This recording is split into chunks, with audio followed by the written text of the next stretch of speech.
Welcome, everyone. I'm Sue Barber, author, former IT director for a Fortune 500 company, turned executive coach, and this is the Visibility Factor podcast, where we explore how to raise your visibility and play bigger at work and in life. We'll explore key topics and welcome guests that help you shift your thinking about yourself so you can see new possibilities for your leadership. I'm on a mission to create a visibility movement for leaders to show their value and be seen for their true talent. Are you ready to take the next step towards a higher level of visibility for yourself? Let's go.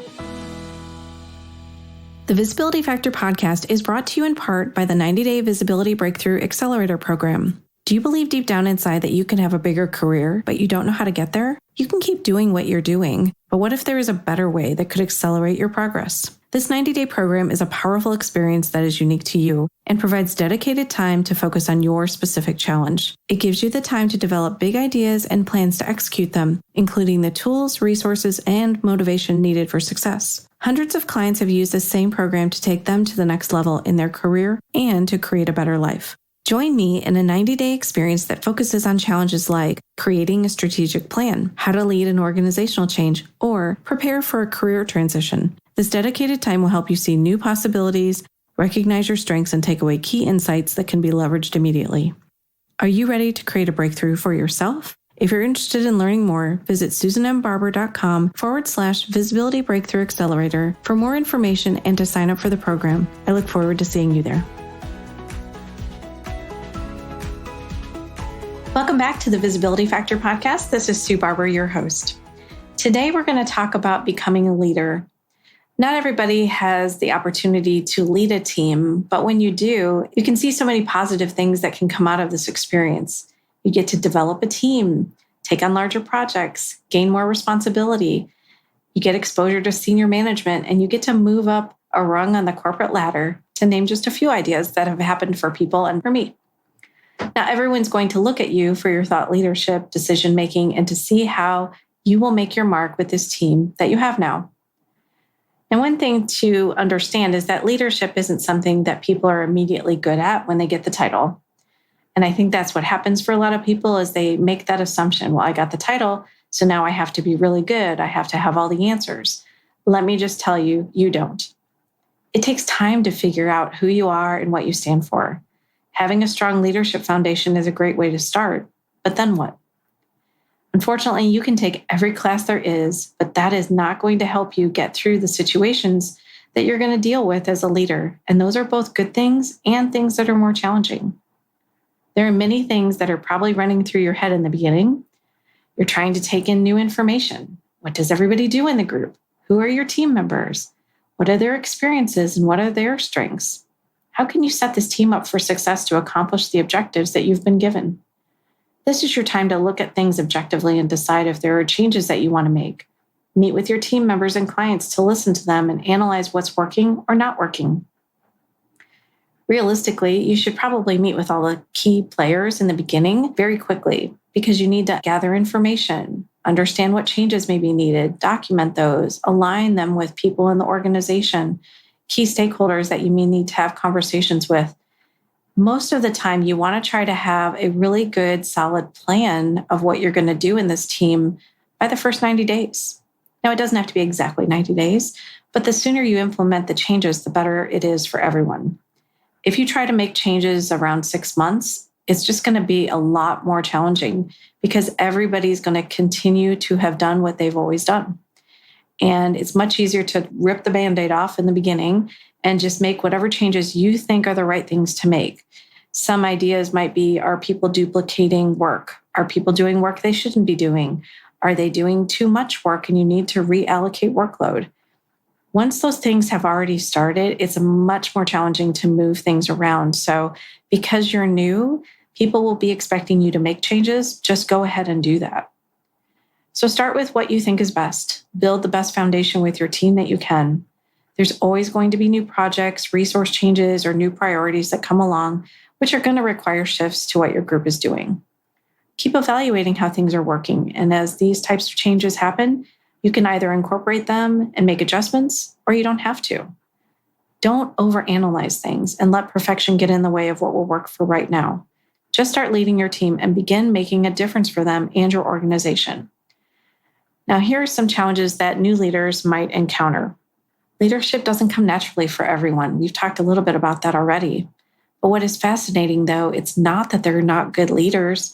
They got this role for a reason, right? They probably went through a rigorous interview process. They've already been demonstrating success in the organization or at another company if they came in fresh to this company. It's because they don't believe they're good leaders. The critic in their head gets in the way and tells them that they're not good enough. This definitely happened to me, and now I can see how so many other leaders do the same thing and hold themselves back. Now, I thought I'd share some examples from my own experience and my clients, and I wanted to just see if any of these resonate for you, because they might.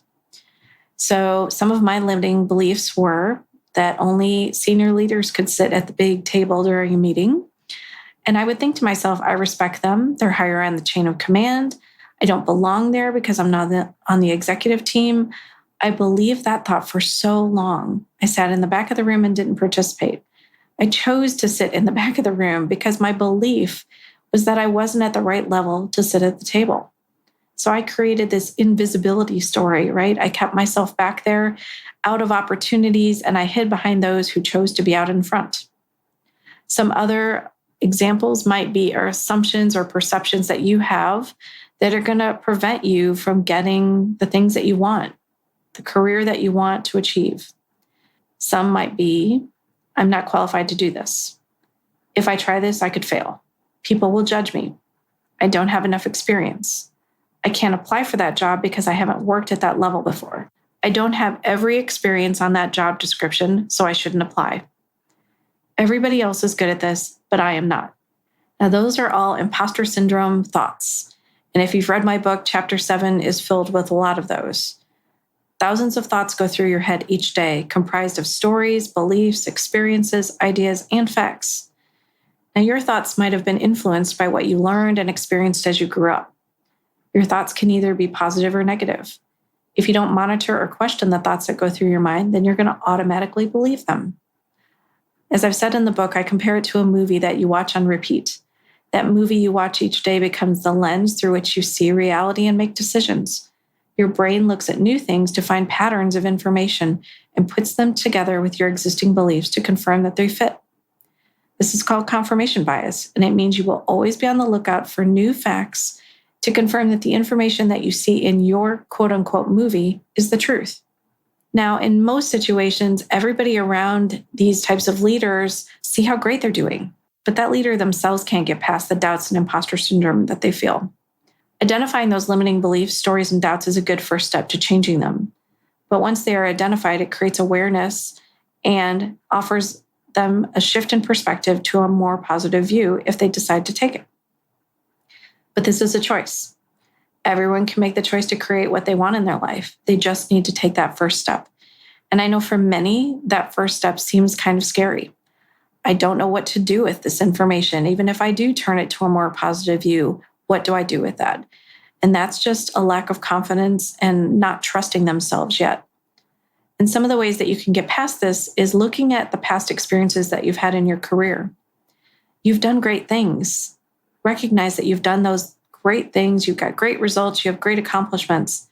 You know what you're doing. You just don't trust yourself enough yet. You think that everyone else around you has all the answers. Most of the time, they don't. So think of some project or team that you were part of that you made a huge impact on and you were successful. What had to happen in that situation for you to succeed? That experience helped you gain knowledge, learn a lesson, grow as a leader, bond as a team, or perhaps you made the impossible possible. So are you going to keep that all to yourself? Or could you share what you learned with your team? That's a way to start feeling more confident, is to start to teach others the things that you've learned. Start to build your confidence in a big way, and you'll start to trust more about what you're doing and share things with people so that they begin to grow too. Now, every person I work with or talk to has an amazing story that has impacted or changed them in some way. They may not think about it as amazing because they lived it.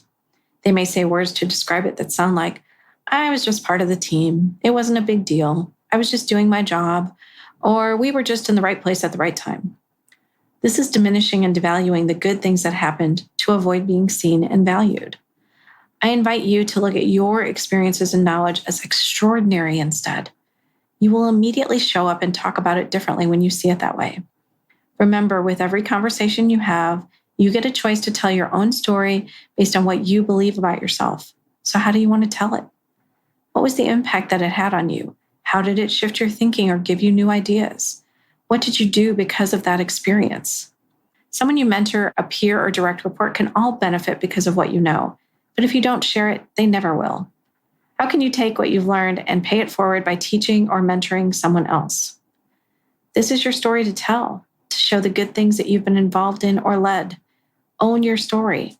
Whether things went well or there were challenges, every experience teaches you something that you needed to learn or you didn't know about yourself. Embrace those learnings and share them. Now, many times you have to learn about advocating for yourself and your team. Leaders have so many things coming at them, it can be challenging to prioritize. This is especially true for people who feel like they can't say no. They may be people pleasers and struggle to even question someone before saying yes. This is just a muscle that needs to be built. It helps them to maintain their boundaries and not just accept the request. This helps them to build their confidence, advocate for themselves, and give them a choice. They get to make decisions and negotiate the requests so they can provide the best options that work for them. They may hold off on other work to do this request. They may delegate to their team. They may say that they can't do it until next week because they have a higher priority project. There are always options to look at and then make the decision. Helping leaders use their voice and stand up for themselves is a way for them to be visible and gain confidence. So, what decision do you think is right in situations where you're being asked to prioritize things? Figuring out this is important so you start to build your own thought leadership and point of view. It will empower you to have a conversation and make your own decisions. You don't have to respond with a yes or no until you understand what the commitment is, what it will take to accomplish it, and what's best for you and your team. If you are a leader who struggles to say no to requests, or your team does, then try using this approach. Ask the right questions so that you can be a stronger advocate for yourself and your work. Now, sometimes you are given things that you're not expecting as a leader. You have situations that show up and you have to be able to deal with them. And some of those are completely unexpected things that may only happen once in a lifetime. For me, I walked into the office one day and found out that my manager had been seriously injured.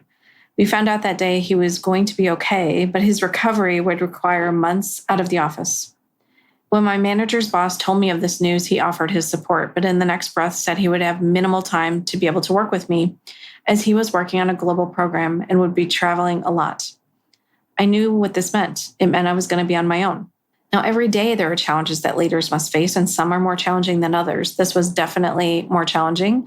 I think I'd been in that role maybe 2 or 3 months, and it was one of my first opportunities to be a leader of a bigger team. And so I remember that moment of, okay, Sue, you're going to have to step up and own this now. Now, this was an unforeseen moment, and it forced me to become a bigger leader than I was when I walked into the office that morning. Was I ready for this? There was no choice but to be ready and rely on the help of others when I needed it. Now, hopefully this same situation won't ever happen to you, but what would you do if something similar occurred? Would you be ready to lead your team, make all the decisions, and show up in a bigger way? These are the leadership moments that push you out of your comfort zone and allow you to show the capabilities that you have. You have to do more than you thought was possible because there are no other options. What if you could become that leader now without having something bad happen? You can start playing bigger today. You don't need to wait for a crisis. What if you played bigger and didn't seek permission anymore, but took actions that you know need to be done? How do you think you would see yourself in that moment? And how would others see you? Now, I love helping people see themselves in a bigger way, helping them see the possibilities that are there for them if they just take the action to make it happen.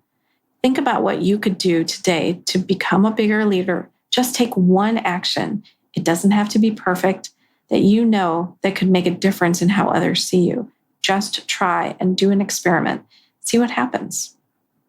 Now, this is a moment to check in with yourself as well as a leader and recognize if you might be doing something to make other people happy while you're miserable. It took a while, but I definitely recognize that happened for me, where I was doing what other people wanted me to do, but I wasn't necessarily being as authentic as I could be or should have been. And I called it wearing a mask. Like I would go into the office and put my mask on and be the person that they wanted me to be. But internally, I had a lot of conflict with that. And so it took me some time to realize that. And sometimes it's about the boundaries that you're not holding for yourself. Sometimes it's other things that you've created a story around and don't realize.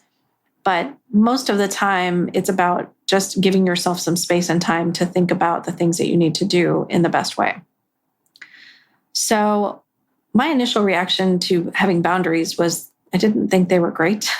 I felt like they were negative for some reason. And so I didn't want to establish boundaries because as a people pleaser at that point, I didn't think people would like me. Now, my initial reaction was they're a good thing now. I've seen so much positive things in leaders and in myself because of boundaries. But I did have a ton of resistance back then to put them in place for myself. If you are not someone who sets boundaries today, how would it feel to set one, just to try one? Do you worry that you might be judged for setting one?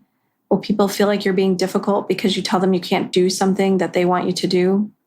It's kind of fascinating when I think about it now. I worried more about how someone else felt, what they wanted me to do, versus whether or not I was valuable, the things I needed to do were valuable. It's crazy when I think about it now, but there are so many opportunities for you to stand up for yourself and advocate for yourself and not just play the role that someone else wants you to play. So I gained a whole new appreciation for boundaries when I interviewed Krista Gresnick on the podcast. She's episode 34, Keep Your Boundaries. If you haven't listened to that episode, I would strongly recommend it. She teaches a lot of great things about how to establish boundaries and why they're important and why they are kind. She says boundaries are the kindest and most helpful form of communication that you can offer to another person. She explains how people can see boundaries as positive and it helps them put themselves first instead of everyone else. If you're unsure of how to set a boundary or struggle to say no to others, this is the episode you have to listen to so you can shift how you see boundaries and how you can create them for yourself. Now, leaders need to establish boundaries because they need to focus on the right things and get things done. You are pulled in so many different directions, and boundaries can help you stay focused. One of the most challenging things is that you get sucked into other people's stuff, other people's projects, your team's projects, things that they should be able to do on their own. And then you're not focused on the right things as a leader, which will impact you strongly at some point. So looking at ways to set boundaries for yourself so you can stay focused on the things that are most valuable for you to do is really important. So the next thing you should always be thinking about as you are establishing your boundaries and the things that you're doing with your team is making sure not to let opportunities pass you by. Now, I've talked about this on previous episodes because there are so many opportunities where things are inefficient. There are people who need training, there are workload frustrations, problems that need to be solved. And these are just a few of the many, many examples that exist in a company. So how come nobody's trying to solve them? Well, the list of reasons is very, simple. It's usually around lack of time, or I don't know how to do it, or it's not my job. It's someone else's job. They should step in and do it. But if you can stop seeing it as a problem and insert the word opportunity, does that shift how you see it at all? Does it allow you to look at it in a way that says, maybe somebody on my team or I can take that and run with it, which gives you the opportunity, and it could be really great for you. It can help people see you in a different way, see you in a positive way versus a negative way, especially if you need to shift a perception for yourself. It's a good way to start to make that shift happen. You can be the one that solves the problem, process, or challenge that no one else wanted to. A former manager of mine said, look for the problems that need to be solved when no one else is doing anything about them. You can step in to address them and be seen as a leader who takes initiative to improve things. I know I've mentioned that before, but it's so important for you to think about. You need to be the one who is not afraid to take initiative and try things. Now, this former leader of mine was teaching me about the importance of taking advantage of visibility opportunities, although I didn't recognize that at the time. It's important to do that because you can gain visibility for what you did when no one else would. You also get to show another side of your leadership, and it can change how people see you. Look around and see how many opportunities exist all around you that you could make an impact on. Now, I have shared a bunch of different things that can happen for a new leader when they first get started. And this is a leadership moment. You've got ideas now, you've got challenges that you may face, you've got a team to develop, you've got things to figure out. Now it's time for you to decide. Are you ready to step up and be the leader that you are meant to be, that they're expecting you to be? Or are you going to let that opportunity pass you by?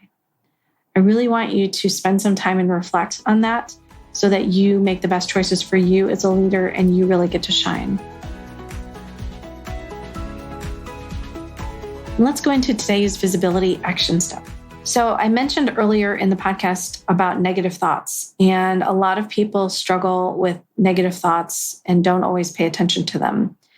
But if you just paid attention to the thoughts that you're having and look at some of those examples I gave you, doubts that you have, something that's negative, something that you feel skeptical about, something that you don't feel like you're good enough for, look at any of those thoughts and just write them down.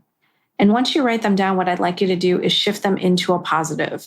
So, for example, if you're applying for a role and you feel like you don't have, every single thing that is needed on that role, trust me, you have more than you realize, and you'll figure it out. You'll figure it out because that's what a lot of people do is they don't have all of those things either. They're going to apply and they're going to take the job and they're going to figure it out. So don't be afraid to do that. I think, especially if you're a woman, you might tend to say, I don't have all of the things that are needed.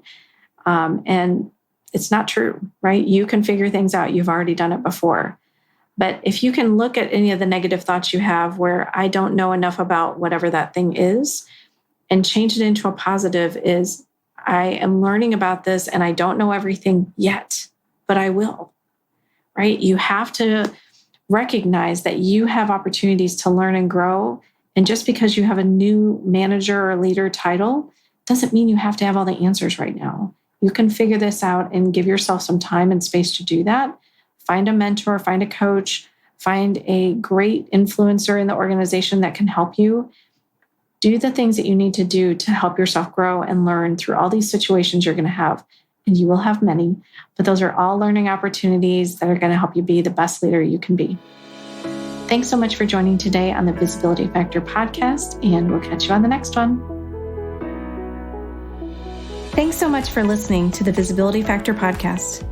Remember that visibility starts with small steps that are intentional and consistent each day. Be bold, be visible, be the leader you were meant to be. Find us and subscribe on Apple Podcasts, Spotify, and wherever else you listen to podcasts. Follow us on all of our social media platforms, which are highlighted in the show notes. Thank you for listening, and we'll see you next time on the Visibility Factor podcast.